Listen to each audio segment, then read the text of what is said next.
Hello and welcome to Telesur. I'm Doris Polo in Quito, and this is From the South.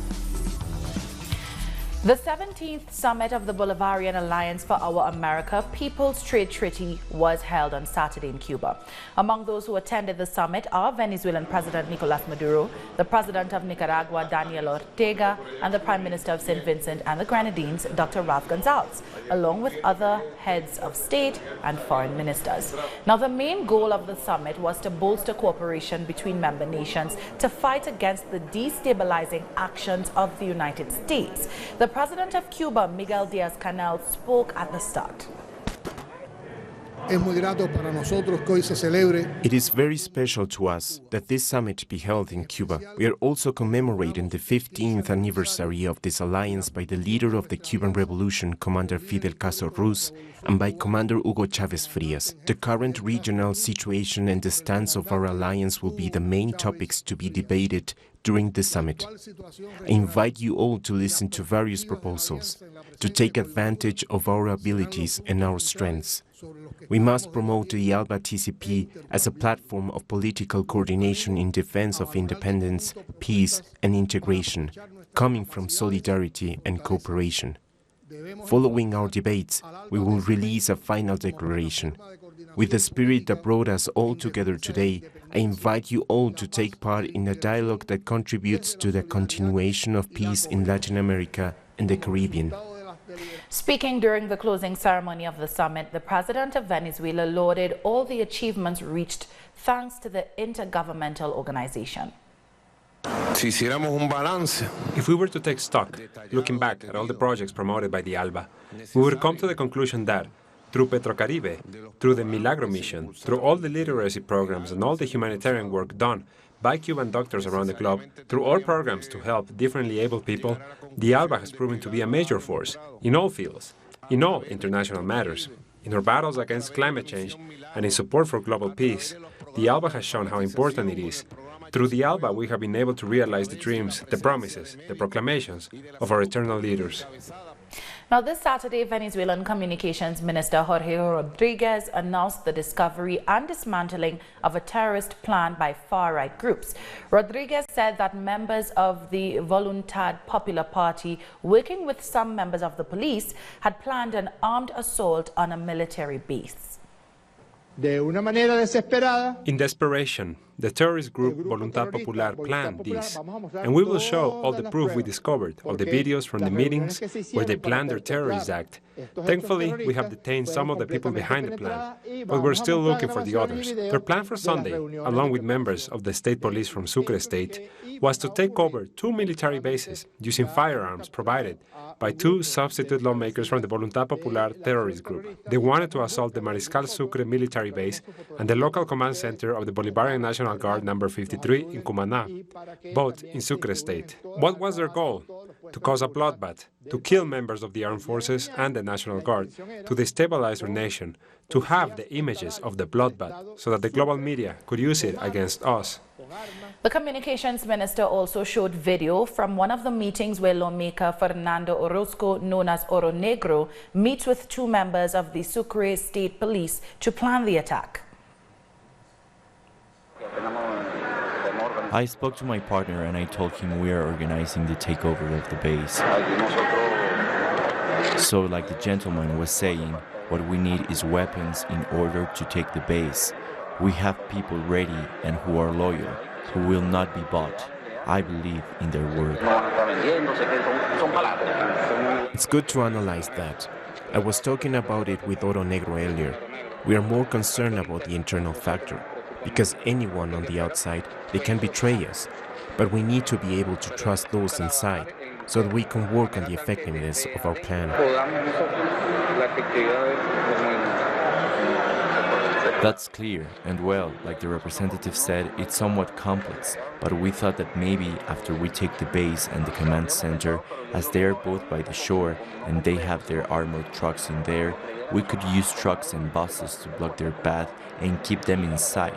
We also thought that after taking the base, since we know where all the weapons are, that we could take them to the garrison, but it was to be all at the same time, so that they can't raise an alarm.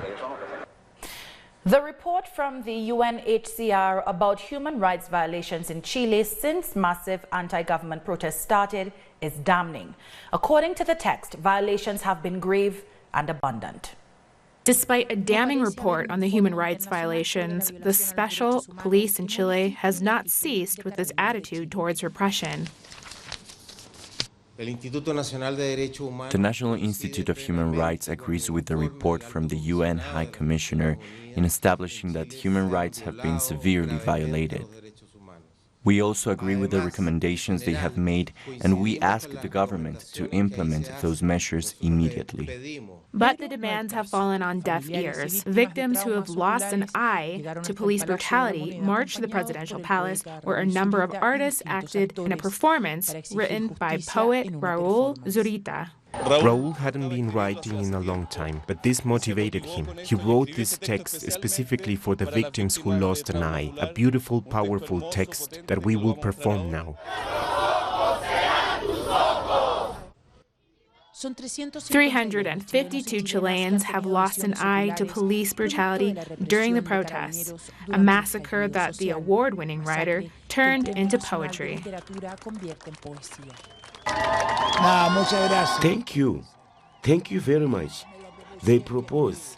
I write this, and I did. So, thanks. The most important thing is for history not to repeat itself. In 2019, we are talking about eye losses, about rape and torture. This forces us to look back in time, across 40 years, to those we lost during the dictatorship. Each Friday, the victims of the Pinochet dictatorship march around the presidential palace. But this time, 50 years of history, of repression, and of impunity came together. Please, let's go join the march. Let's just go there. But the special police stopped them. The UN report asks that the government stop using firearms against citizens, to limit the use of tear gas, and to allow for peaceful demonstration. Chile must have open streets so that we can all march and express ourselves freely. This kind of aggression hopes to provoke chaos. They do not care about the people who lost an eye. They would shoot at them again. They would repress their march again. This government has completely missed the point. But the Chilean Congress has so far protected the president from his political responsibilities, despite national and international condemnation of his response to citizens' demands.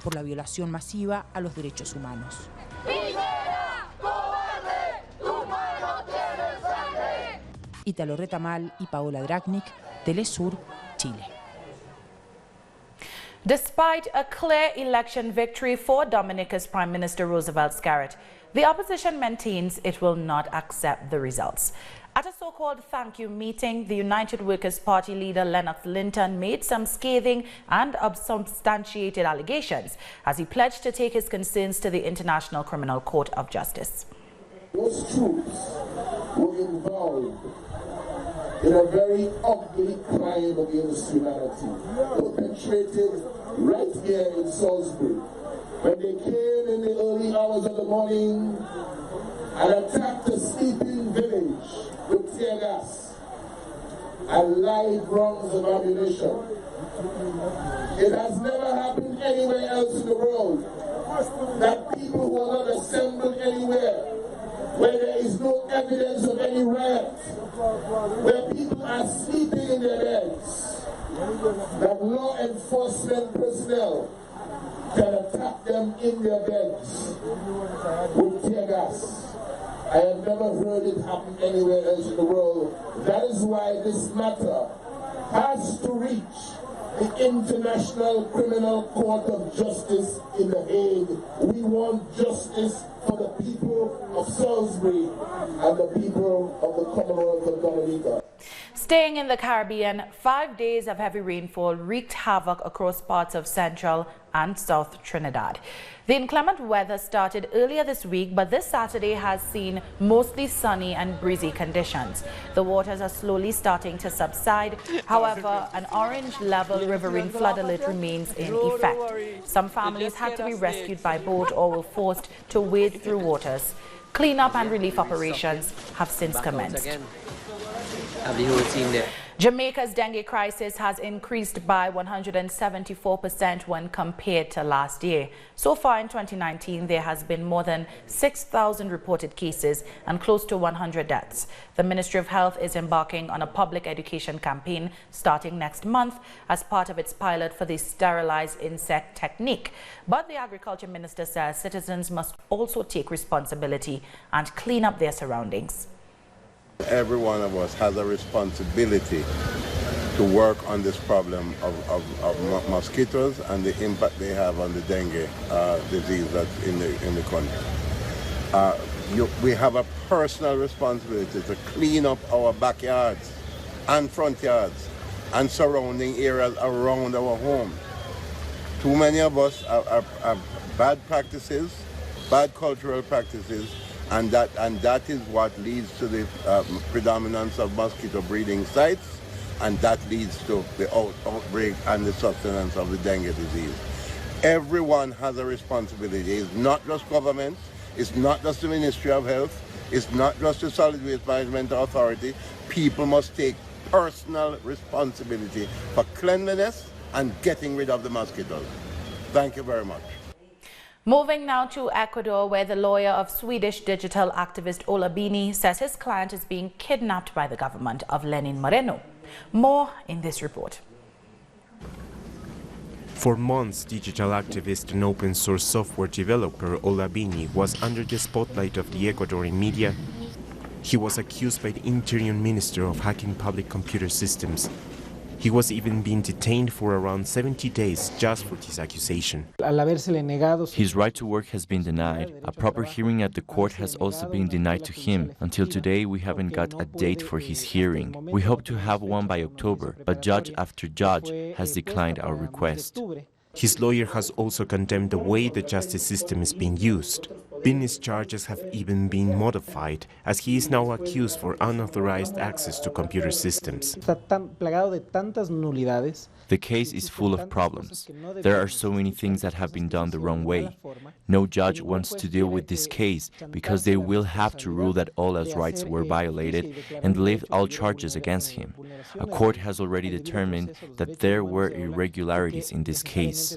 Since the government started to lobby baseless accusations against foreigners, in particular digital activists, their situation has become more and more hazardous. Every year, the Open Source Software Association organizes a meeting. This year, we cancelled it because we are all concerned for those attendants. We don't know if any one of us is going to be accused of anything just for being there. Since he was detained on April 11 at Quito's International Airport, Ola Bini has maintained that the government wants to link him to WikiLeaks founder Julian Assange in order to justify their accusations. We'll take a short break now. Join us again in a minute.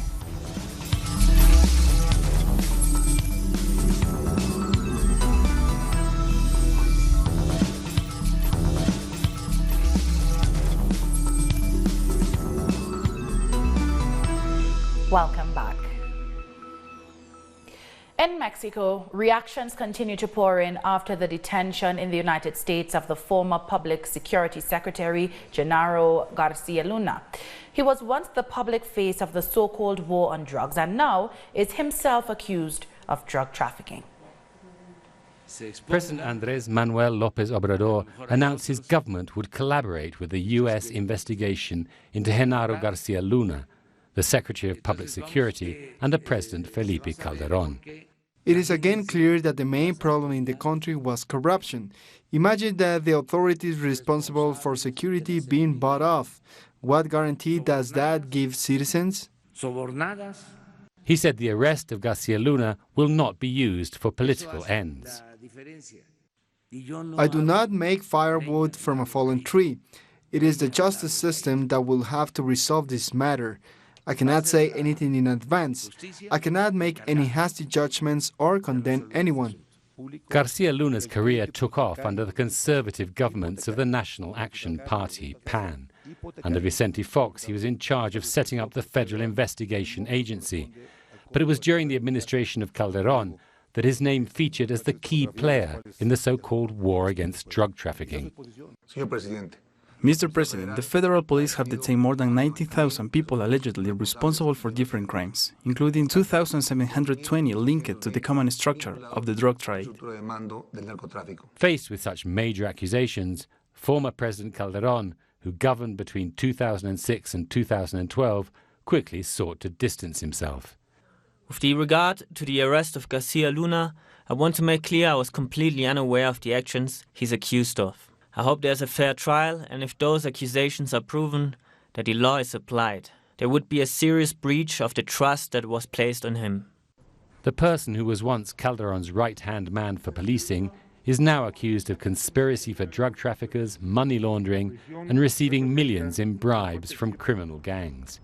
His name was mentioned repeatedly during the trial of the leader of the Sinaloa cartel, Joaquín El Chapo Guzmán, in a New York court.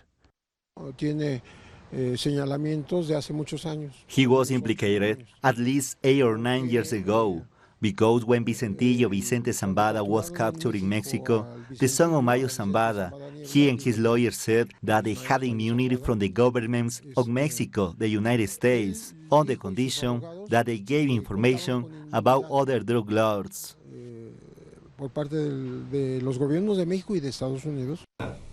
The allegations of illicit enrichment continued throughout his time in office, which included the creation of the federal police. I ask you, Garcia Luna, how do you build a house worth 20 million pesos when your salary is not enough for that? If your current house is valued at 7 million pesos, and last year you said you owed almost 6 million pesos, where did you get that money? Several investigative journalists revealed the role that Garcia Luna played in facilitating the trafficking of illegal substances, especially to the benefit of the Sinaloa cartel. The U.S. is now putting him on trial, but let's remember that Genaro Garcia Luna was one of their favorites, and they regarded him. The DAA held him in esteem, and through him they presented us with the Mérida Initiative and all that. So this also shows the double standards of the U.S. When you are useful to me, I'll give you everything. And when you're not, I will punish you.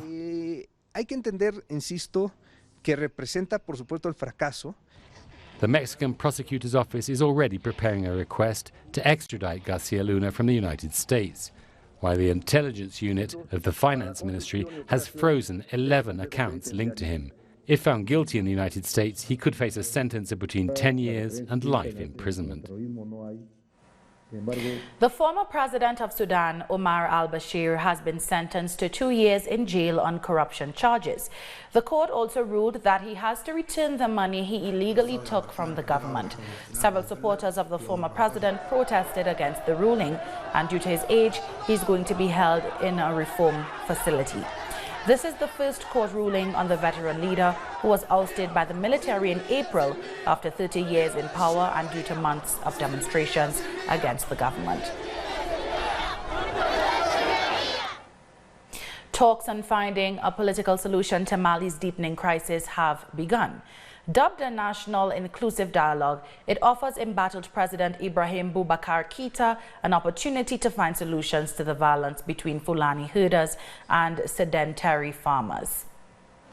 It will be a question for you of examining the country to see where its evil comes from and how to treat it. You're a force of suggestion, and the country will expect from you that this meeting will not be just one more meeting.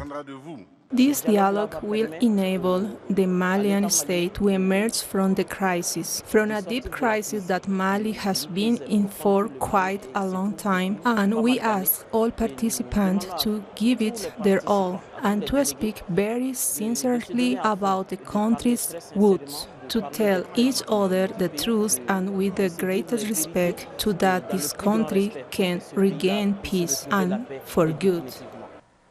South Africa's main opposition leader, Julius Malema, has condemned the government's handling of state-owned companies, including South African Airways and electricity provider Eskom. Speaking at the Economic Freedom Fighters Conference in Johannesburg, Malema promised to protect both organizations from privatization. Eskom rationed electricity for a 9th straight day on Friday as it faces US $30.6 billion in debt and the poor maintenance of equipment. The president called a state of emergency as a result. Because the bidders of African Airways must not be sold to anyone, because the bidders will be foreign companies which will not care about the strategic importance of a national airline. Those who assess the importance of SAA on superficial balance sheet are short-sighted. Eskom is in crisis. We want Eskom in its entirety, from generation, transmission and distribution, to be owned by the state. Tunisian women have joined feminists around the world in performing the movement's national anthem, "The Rapist Is You," in the capital, Tunis.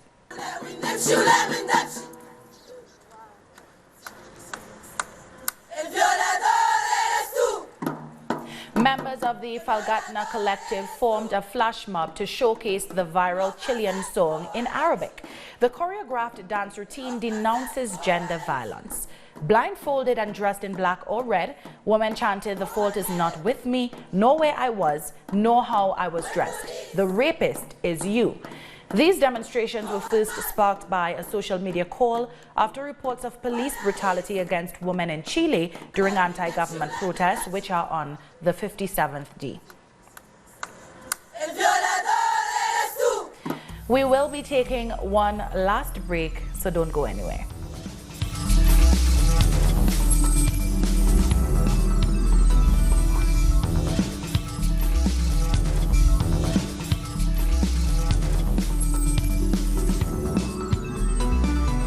Welcome back. In Thailand, thousands of citizens have protested against the government's move to ban the main opposition Future Forwards Party. The FFP's billionaire leader, Thanathorn Juangroongruangkit, has been highly critical of the military since it seized power in a coup in 2014. Now, the Constitutional Court has banned the party for allegedly accepting a loan from him, which is a breach of Thailand's political laws. Last month, Thanathorn was disqualified as a member of parliament for holding shares in a media company on the date his election candidacy was registered. We believe that it's time for the people who will not tolerate anymore the NCPO regime to show themselves, to show their willingness to participate in politics. Wildfires continue raging in Australia as authorities have issued a warning for people living in the affected areas. The western part of the country has been affected by the fires since November, and at least 4 people have died. According to government reports, a major heat wave and strong winds are the main cause of the blaze. One of the challenges for this fire is actually being able to complete a mineral earth break using dozers and machinery to actually work against, and we haven't actually achieved that yet because it's been a fast-moving fire in hot conditions and fanned by strong winds. So, an explosion in an apartment block killed 1 person and injured dozens in Germany, according to local media. The blast occurred in the eastern city of Blankenberg. Police say 25 people were hurt. Residents, including children at a nearby kindergarten, were evacuated while the area was cordoned off. The children thankfully escaped unharmed. Tens of thousands filled Rome's Piazza San Giovanni as part of a grassroots movement known as the Sardines against former Deputy Prime Minister Matteo Salvini. Protesters held fish-shaped banners and chanted "Resistance now and always resistance." They are demonstrating against Salvini's anti-immigrant Italy-first rhetoric. The Sardines mobilized across Italy after an initial protest that drew more than 10,000 in Bologna at the start of November. In itself, it is not being against Salvini as a person, as I have already said in the Square and Turn. To Salvini, to the League, To any other force which still uses certain incorrect behaviors and violence in their words, I say no. And that is why sardines were born, to say no and to start saying yes again. We end with news that activists have protested near the COP25 conference in Madrid, Spain, to express this dissatisfaction with the state of climate negotiations. Demonstrators accused ministers and delegates of not doing enough and wasting time on disputes. Once again, the world's top polluters expressed unwillingness to act to reduce their contribution to carbon emissions. Protesters are also upset that since the negotiations started, no decision has been made, with the due date, which was last Friday, already passed. The vast majority of delegations are asking for a more ambitious text, and that's what we are aiming at. So that we are in a series of consultation at the highest level, possible level, in order to move forward, always having in the back of our mind that we need to strike a balance. You know, it's impossible to have a consensus outcome if you don't compromise. So we expect that delegations at the end of the day will compromise certain aspects, and at the end of the day we will be able to provide a text that accommodates most of concerns, and then we can move forward. That brings us to the end of this news brief. You can find these and many other stories on our website at telesurenglish.net. And join us on social media, Facebook, Twitter, and Instagram for Telesur English. I'm Doris Polo. Thank you so much for watching.